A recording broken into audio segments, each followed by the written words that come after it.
Good morning. How are we doing? So how to make today day one, even if you don't feel like doing it. You know, we speak to a lot of people every day, and some people, they get started, change their life, results, lose lots of weight, lose body fat, get fitter, whatever the goal is, get into good exercise habits, improve their digestion, stop the bloating, stop the... Too much information for me. Sorry if I put through impacted your breakfast. But like me, I always talk about like struggles with IBS and things like that.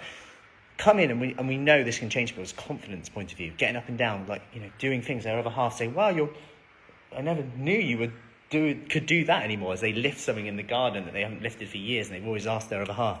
Getting up and down, keeping up with the grandkids. I could go on, but some people just aren't ready yet, and that's okay. And it's a really interesting one because I think sometimes there's this belief that we need to have all our ducks kind of lined up in a row.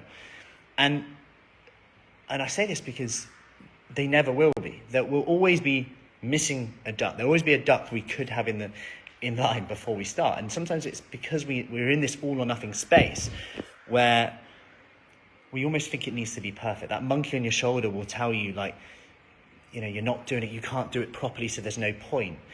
When actually, maybe this is just a habit that we've always gone through. Unless we are, there's no point doing it. And just know that whenever you make changes, so let's say you do start and you're like, "Oh, I had a biscuit today," or, you know, something ridiculous like that. Because let's face it, a biscuit doesn't mean that you lose your results or anything like that.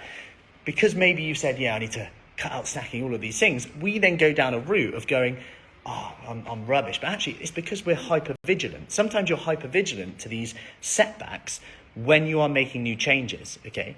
So you might feel like it's not working, but it's because your attention's on it a little bit more. And the key thing is to look back and say, what was I doing a week ago? What was I doing a week ago? Am I better now than what I was from there? And this is a key thing to look back on. Like, and take a step back and think, okay, even if I do have a bit of a day where I'm like, yeah, there was social events, there was this, did you enjoy it? Did you make a conscious decision to go, actually, I'm just going to choose to enjoy it, rather than feel guilty the whole time and go, "Oh yeah, I'm rubbish now, I'm lazy, I have no willpower." Actually, make the choice that makes you happy. Sometimes we need to ask the question, are we people-pleasing or are we pleasing ourselves with this? And even if you do go into that space, remember, today is day one. Go back on that. Have a look at how far you come. Can you still focus on a food element today? What can you control of your food element today? That's why we talk about the food, fitness, focus. Then also the fitness side. Are you still in control of that today? What could you do, no matter how small? Because it's those small things like the 1-minute workout, the 5-minute workout, the 10-minute workout, the exercising once when, you know, you would normally exercise 3 times a week, which add up. And then all of a sudden you're like, "Oh, actually, yes, I still got one workout in, even on my busiest, most stressful week." And that is significant. They're the things that count. Anyone can do it when it's really easy. But if you can keep that ball rolling, keep the momentum going, even if you lower your expectations, and something that we talk about in our group is in the accountability challenge, is just setting your intentions for the day. Like your food habit, your fitness habit, your focus habit, what will you do today?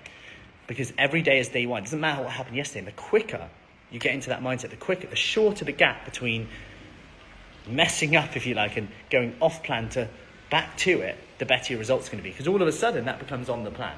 Okay, I'm going to give myself permission to choose happy today. Make a choice that makes me happy, even if it's not quote unquote on the plan on that. So, hope that helps. Any questions, just let me know, and I'll see you soon.